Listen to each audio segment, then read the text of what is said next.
Hello दोस्तों, मैं हूं आपका दोस्त द स्टोरी टेलर सिड। फिर से हाजिर हूं बिहारी जी और उनके भक्त की अनोखी कहानी के साथ। बस आप अंत तक कहानी में हमारे साथ बने रहें। चैनल पर नए हो तो चैनल को सब्सक्राइब कर लें। तो कहानी शुरू करते हैं। एक समय की बात है, झांसी और शिवपुरी के मध्य में करेरा नामक एक गांव है। उस गांव में महुअर नाम की एक नदी गुजरती है। उस महुअर नदी के किनारे श्री बांके बिहारी जी का एक प्राचीन मंदिर है, जो आज भी वहां पर स्थित है। उस मंदिर के बगल में एक जीर्ण शीर्ण मकान स्थित है। एक महात्मा जी उस बिहारी जी के मंदिर में पधारे। उन्होंने वहां के पुजारी से उस जीर्ण मकान के बारे में पूछा कि इस मकान की क्या कहानी है। तब उन पुजारी जी ने महात्मा जी को कई वर्ष पहले की एक सत्य घटना सुनाई। बात उस समय की है जब उस मंदिर के एक महंत थे, श्री रज्जव दास जी महाराज, और जो यह मकान टूटा फूटा है, यहाँ पर एक दुकान हुआ करती थी।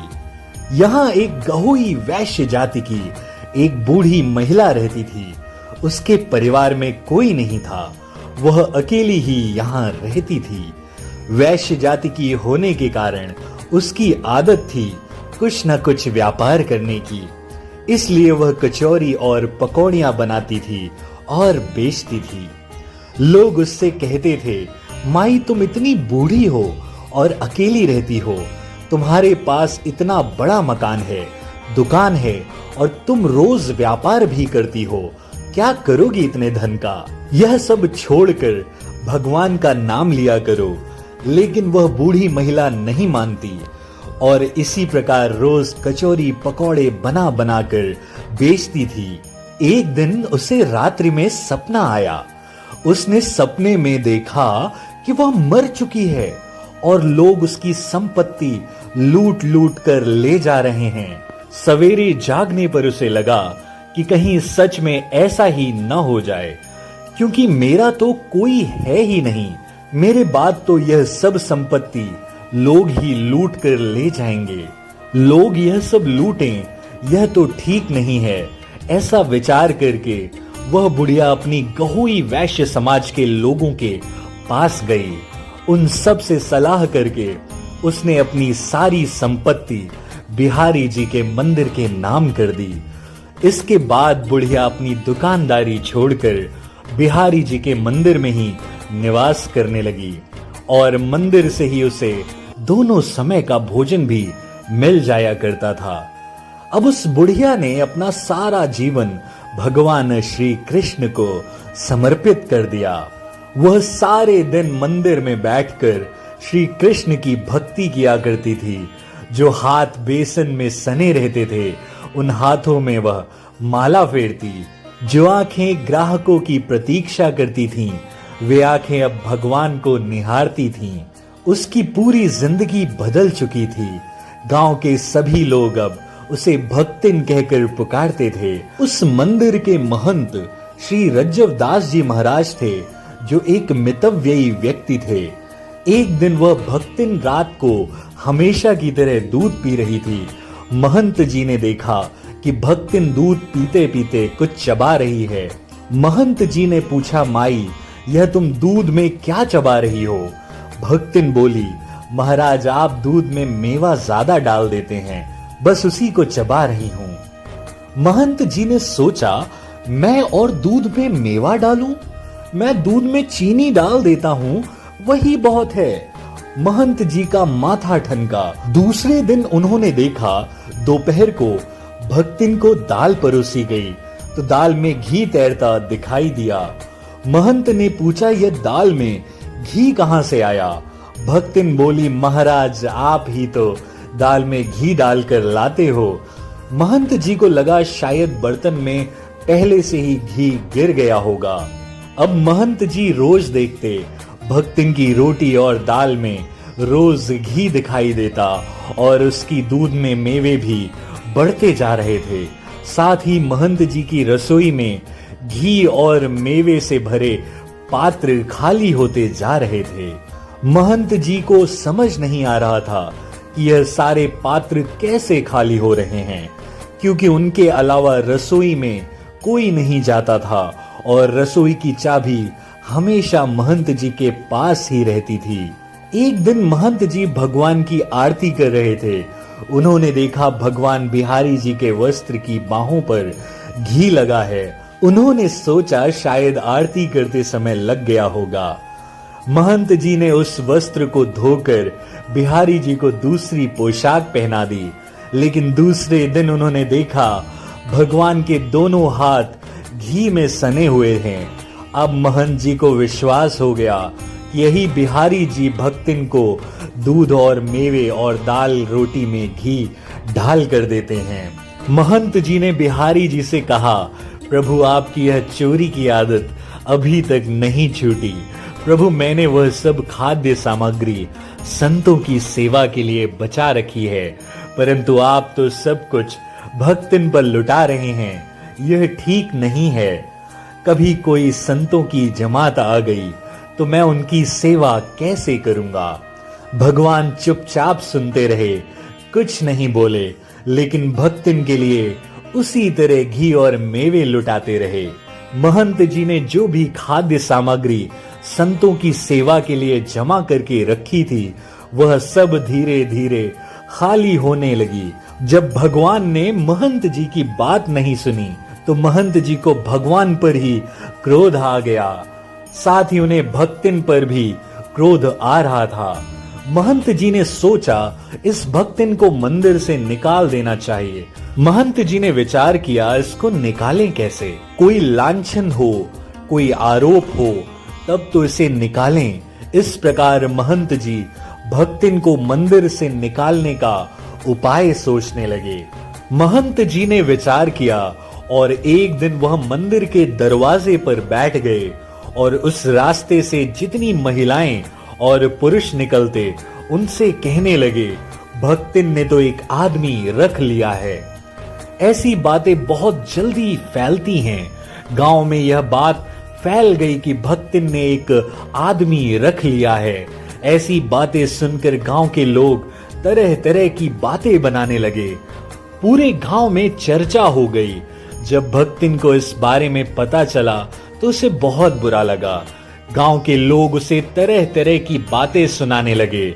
अपने ऊपर यह झूठा कलंक लगने से भक्तिन बहुत दुखी थी। उस दिन भक्तिन मंदिर में नहीं गई।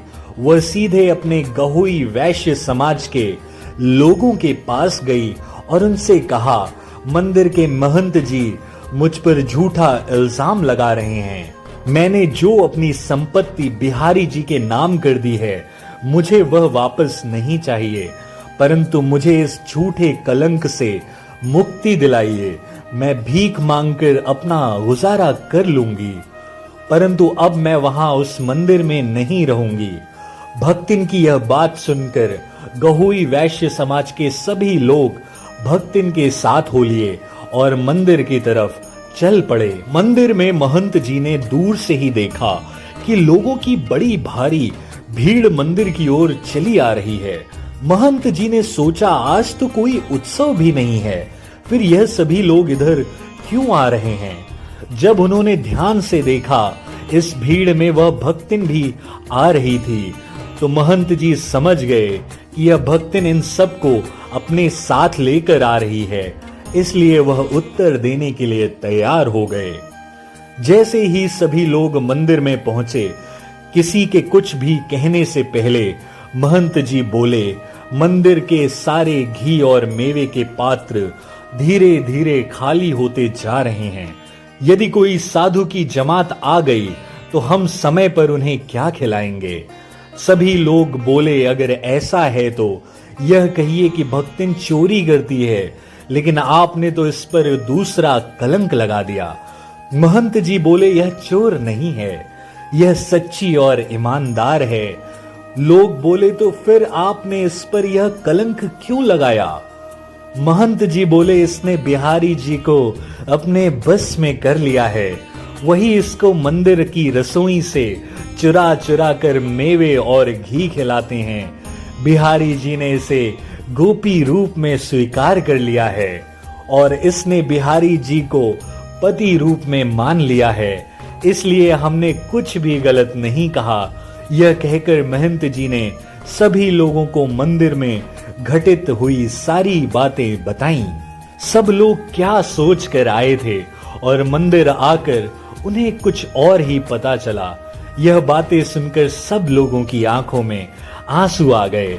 सभी लोगों ने कहा, महंत जी आप इस भक्तिन की चिंता ना करें, हमारे इतने परिवार हैं, यह जिस परिवार में पहुंच जाएगी वहां के लोग इसे भोजन कराकर स्वयं को धन्य मानेंगे।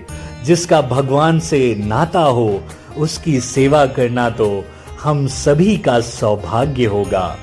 भक्तिन ने कहा, अब मैं कहीं नहीं जाऊंगी, यही इसी मंदिर में रहूंगी।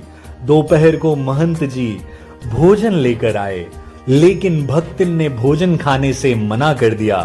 कहा, मुझे भूख नहीं है। महंत जी बोले, हाँ अब तुम हमारे यहाँ भोजन क्यों करोगी?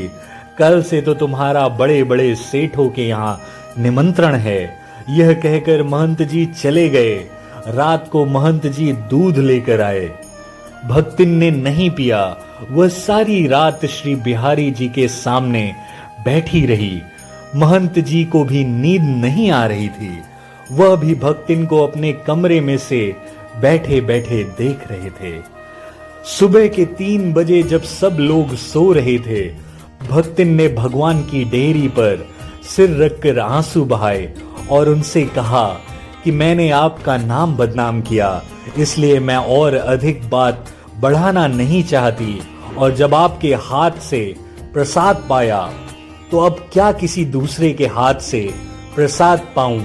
ऐसा कहकर जैसे ही भक्तिन ने अपना सिर मंदिर की देहरी पर रखा, अचानक एक बहुत तेज प्रकाश हुआ और गड़गड़ाहट के साथ मंदिर के सभी दरवाजे खुल गए और मंदिर की सभी घंटियां अपने आप बजने लगीं। महंत जी और सभी लोग जागकर अपने अपने कमरों से बाहर आए।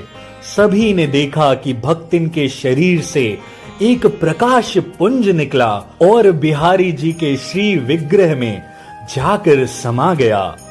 भक्तिन के प्राण श्री बिहारी जी में विलीन हो चुके थे।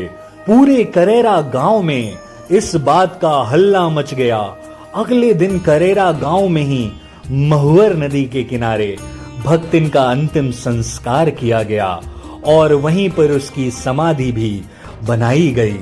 महंत रज्जवदास जी जब तक उस मंदिर में रहे, उनका नियम था भगवान की आरती करने के बाद वह छत पर चले जाते और छत से ही उस समाधि की भी आरती उतारते। आज भी वह करेरा गांव है, वहां आज भी बिहारी जी का वह प्राचीन मंदिर है। मंदिर के बगल में वह खंडहर मकान है और आज भी उस भक्तिन की समाधि वहां उस महुआ नदी के किनारे स्थित है। तो दोस्तों, ये थी आज की कहानी। इसी तरह की और भी मोटिवेशनल और इंस्पिरेशनल कहानियों के लिए हमारे चैनल को सब्सक्राइब करें। ये वीडियो अच्छी लगी हो तो इसे लाइक करें, अपने दोस्तों से शेयर करें और हमें कमेंट करके जरूर बताएं कि कहानी का कौन सा भाग आपको अच्छा लगा। मैं मिलूंगा आपको नेक्स्ट वीडियो में, तब तक अपना और अपनों का ख्याल रखें। टेक केयर, धन्यवाद।